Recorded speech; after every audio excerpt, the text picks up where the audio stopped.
सुप्रभातम। खुश रहें, प्रसन्न रहें और आनंद पूर्वक अपनी तैयारी, अपनी पढ़ाई करते रहें। और चलिए हम लोग पाठ के क्रम को आगे बढ़ाते हैं और रस के एक भेद, आज भयानक रस की हम लोग बात करते हैं।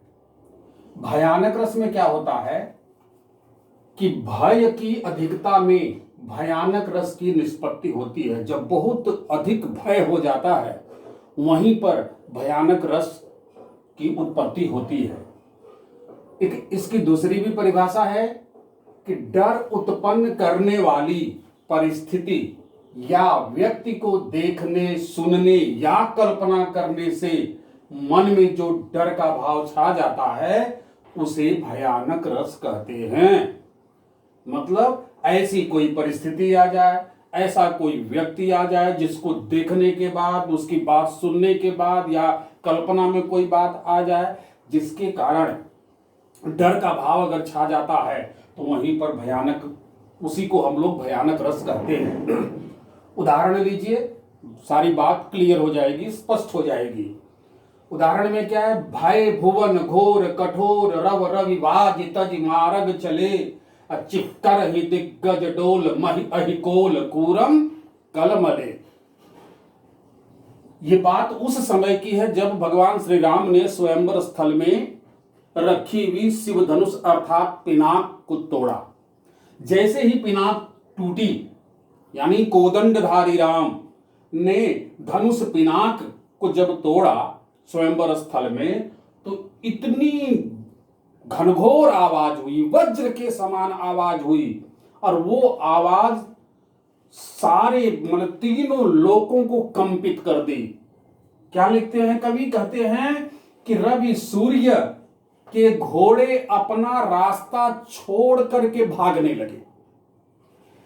इसके बाद चिक्कर ही दिग्गज, हाथियां चिल्लाने लगी, धरती हिलने लगी, सांप आदि भागने लगे, जितने आपके कच्छप थे, वाराह थे, सब के सब विचलित हो गए। देवता जो थे वो अपने कानों पर हाथ रख करके, इतनी घनघोर आवाज हुई थी पिनाक के टूटने की।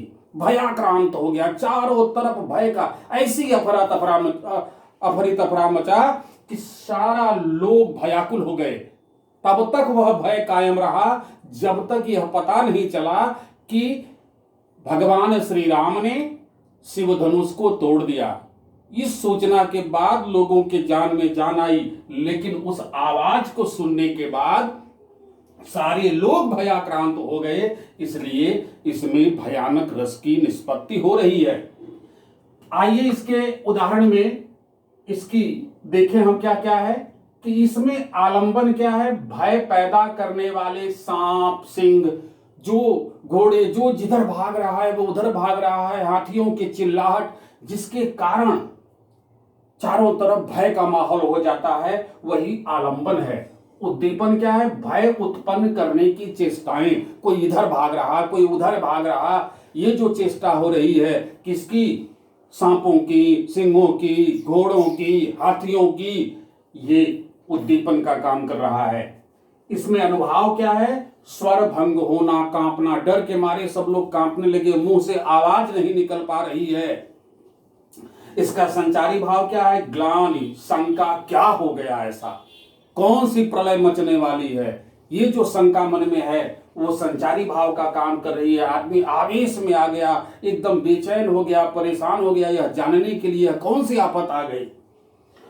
इसलिए इसका स्थायी भाव क्या है? भय। और इसीलिए इन पंक्तियों में भयानक रस की निष्पत्ति हो रही है।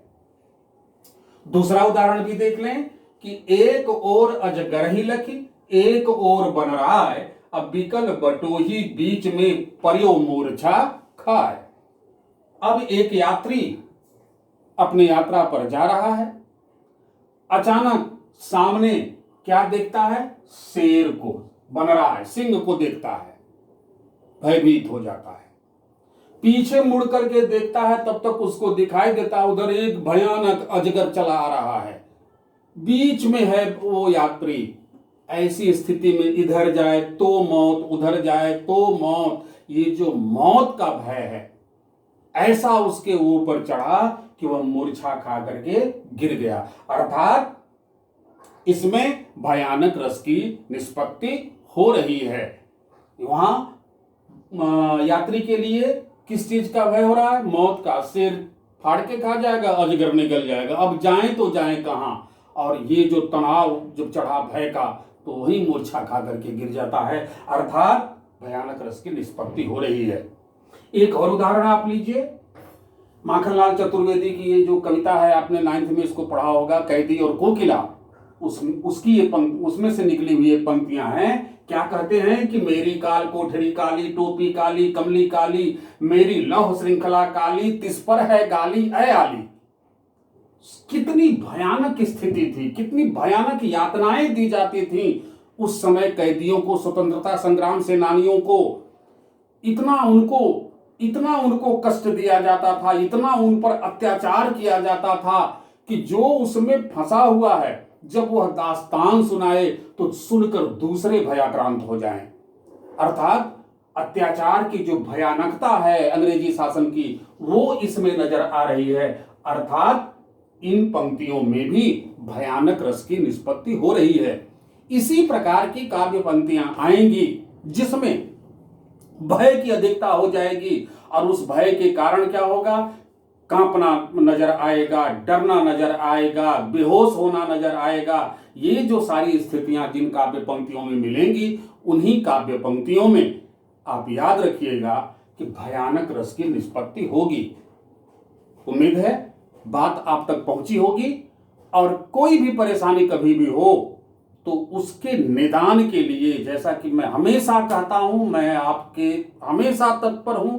किसी भी प्रकार का कोई निदान निश्चित रूप से उसको मैं करने का प्रयास करूंगा। कोई दिक्कत होगी तो कहिएगा। धन्यवाद, और कल किसी और वीडियो के साथ हम लोग मिलने वाले हैं। धन्यवाद।